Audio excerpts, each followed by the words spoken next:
दोस्तों देखिए, आज हम लोग पढ़ेंगे इंडियन पॉलिटी की भाग 1 आर्टिकल 1 से 4 तक। ठीक है, सबसे पहला आर्टिकल है संघ राज्य क्षेत्र का विस्तार। ठीक है, इंडिया अर्थात भारत राज्यों का संघ है। इसका विभाजन संभव नहीं है। इसमें राज्यों के नाम, सीमा और क्षेत्रफलों का उल्लेख है। ठीक, आर्टिकल 2 है विदेशी भूमि को भारत में शामिल करना। ठीक, इसका एग्जाम्पल देखिए। अब विदेशी भूमि को भारत में शामिल, सिक्किम जो है, सिक्किम 16 मई 1975 को 22वां पूर्ण राज्य बनाया गया था। ठीक है, 36वें संविधान संशोधन। इसमें नोट कर लीजिए कि इसमें 35वां संविधान संशोधन जो हुआ था, ठीक है, उसके तहत इसको सह राज्य बनाया गया था। ठीक, सह राज्य बनाया गया था। और 36वें संविधान संशोधन, इसमें इसको जो है पूर्ण राज्य का दर्जा दिया गया। ठीक है, पूर्ण राज्य। अगला है आर्टिकल 3 भारत में नए राज्यों का गठन, सीमा का परिवर्तन, राज्यों का विभाजन। कुल मिला के आर्टिकल 3 में यह है कि जो हमारे भारत में राज्य हैं उनमें से किसी नए राज्य का गठन हो जाए, किसी पुराने राज्य से सीमा परिवर्तित कर दिया जाए, उसका नाम बदल दिया जाए, ये है। ठीक है, इसका एग्जाम्पल है 1 नवंबर 1996 को हरियाणा बना था पंजाब से अलग होके। ठीक है, पंजाब से अलग होके। ये 5वां संविधान संशोधन 1955। ठीक, इसमें बताया गया है कि संसद को राज्य विभाजन की शक्ति, 5वें संशोधन से जो 1955 में हुआ था उसमें संसद को शक्ति दी गई थी कि वो राज्यों का विभाजन कर सकती। आर्टिकल 4 है। आर्टिकल 4 में आर्टिकल 1, 2, 3 में संशोधन के प्रावधान, जो आर्टिकल 1, 2, 3 में अगर कोई भी संशोधन होगा तो वो आर्टिकल 4 में दिया हुआ। ठीक है, उसके बाद इसमें देखिए और क्या डिटेल में, यह शक्ति केवल संसद के पास है। ठीक, भारतीय भूमि को विदेश में दिया जाए तो आर्टिकल 4 में संशोधन अनिवार्य है। ठीक, अगर विदेश की भूमि ली जाए तो वैकल्पिक है, संविधान संशोधन वैकल्पिक है। ठीक है, अब देखिए, अब देख लेते हैं भारत के राज्यों का विस्तार क्या है। ठीक, अब वर्तमान समय में 28 राज्य, 8 यूटीज हैं, केंद्र शासित प्रदेश। तो 1947 में भारत का जो विभाजन था श्रेणीगत था। ठीक है, उसमें से 4 तरीके के राज्य थे। ब्रिटिश प्रांत थे, देशी रियासत थी, कमिश्नरी थी और दूरस्थ क्षेत्र थे। 1919 में कांग्रेस ने भाषा और संस्कृति के आधार पर विभाजन करने की बात कही। 1937 में पहले आम चुनाव हुए, उसमें भी यही बात कही गई कांग्रेस द्वारा। इसी बेस पे कांग्रेस को जीत दिलाई गई। 1947 में जब आज़ादी हुई, ठीक, तो 1937 के बाद एक दृष्टांत और सुन लीजिए। 1937 के बाद जब कांग्रेस चुनाव जीत गई तो कांग्रेस ने कहा कि हमारे पास कोई ऐसी शक्ति नहीं है कि जिससे हम कि भाषाई आधार पर विभाजन कर दे, क्योंकि हम तो पूर्ण रूप से गुलाम हैं। तब आज़ादी तक लोगों ने इंतजार किया। जब आज़ादी हो गई 1947 में, उसके बाद लोगों की मांग फिर से बढ़ गई। ठीक, फिर 1948 में एस.के. धर समिति का निर्माण किया गया, जो कि राजेंद्र प्रसाद जी द्वारा की गई थी। ठीक है, इसकी तो इसकी रिपोर्ट जो आई, उसने रिपोर्ट में कहा कि प्रशासनिक सरलता पर के आधार पर ही हम राज्यों का विभाजन कर सकते हैं। ठीक, भाषाई आधार पर नहीं। फिर भी लोगों ने मांग जारी रखी।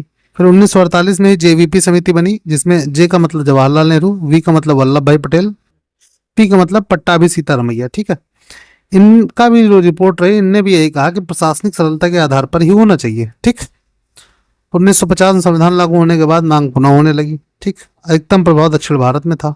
ठीक, 1952 में तेलुगु भाषी लोगों को अलग राज्य की मांग की, जिसमें भूख हड़ताल की शुरुआत हुई।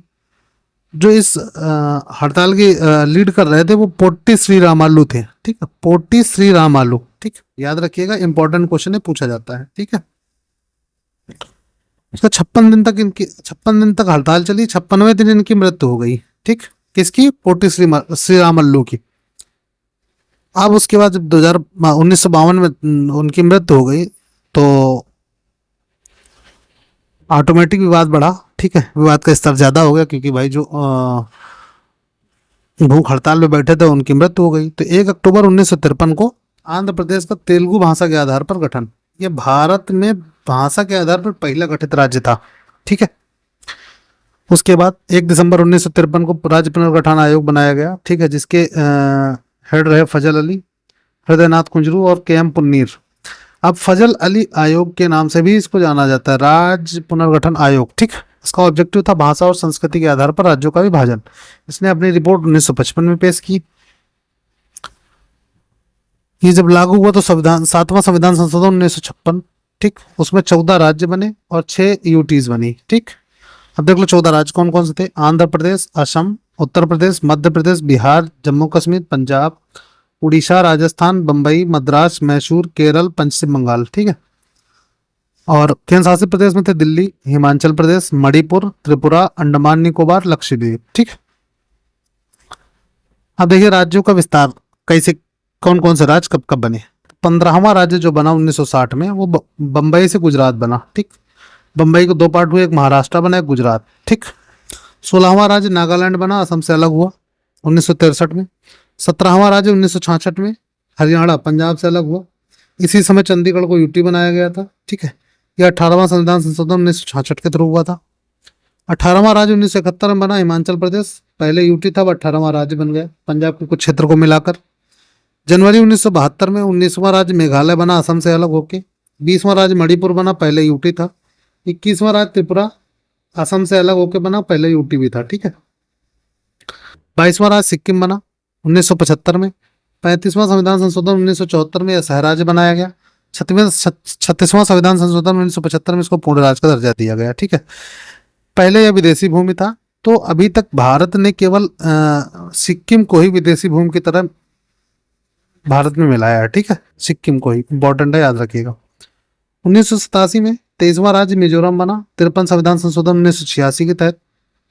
24वां राज्य अरुणाचल प्रदेश बना, 55वां संविधान संशोधन 1987। 25वां राज्य गोवा बना, 56वां संविधान संशोधन 1987। 26वां राज्य छत्तीसगढ़ बना 1 नवंबर 2000 को, एमपी से अलग होकर। 27वां राज्य उत्तरांचल बना 2000 में, यूपी से अलग हुआ 2007 में, इसका नाम उत्तराखंड रखा गया। 28वां राज्य झारखंड बना 2000 में, 15 नवंबर 2000 में, बिहार से अलग होकर। ठीक है, 29वां राज्य तेलंगाना बना आंध्र प्रदेश से अलग होकर 2 जून 2014 को, श्री कृष्ण समिति के सिफारिश पे। ठीक है, अब 31 अक्टूबर 2019 को जम्मू कश्मीर को राज्य से हटा के यूटी बना दिया गया। ठीक, अब केंद्र शासित प्रदेशों का विस्तार देख लीजिए। वर्तमान में 8 है। अब सबसे पहली बात, केंद्र शासित प्रदेश बनाए क्यों गए? इसकी शर्त थी, ये गाडगिल प्लान के थ्रू आया था, ये राज्य नहीं विशेष राज्य होता है। ठीक, यूटी जो होता है, इसकी शर्त यह है कि या तो जो भी यूटी बनाया जाएगा उसमें या तो देश की सुरक्षा के लिए खतरा हो, विवादित क्षेत्र हो, विशेष भौगोलिक क्षेत्र हो, दूरस्थ क्षेत्र हो। 4 शर्तें होनी ही चाहिए। जैसे दिल्ली हमारा, ठीक है, दिल्ली हमारा क्या, नेशनल सिक्योरिटी की वजह से उसको यूटी बनाया गया। पुदुचेरी विशेष भौगोलिक क्षेत्र है। चंडीगढ़ डिस्प्यूटेड लैंड है हरियाणा और पंजाब के बीच। लक्षद्वीप दूरस्थ है, अंडमान निकोबार दूरस्थ है। Jammu and Kashmir national security की वजह से है। दमनदीप एंड दादर नगर हवेली विशेष भौगोलिक स्थिति। लद्दाख नेशनल सिक्योरिटी की वजह से है। ठीक है, तो इस वीडियो में आज इतना ही। अगले वीडियो में भाग 2 पढ़ेंगे। ठीक है, नागरिकता और उससे संबंधित प्रावधान। और अगर आपको हमारी मेहनत अच्छी लग रही हो, ठीक, हमारे वीडियो को लाइक करिए, शेयर करिए, सब्सक्राइब करिए। जो भी इसकी तैयारी कर रहा है, हो सके तो इसको शेयर करिए। ठीक है, चलते हैं, मिलते हैं अगले वीडियो में। तब तक के लिए बाय बाय, टेक।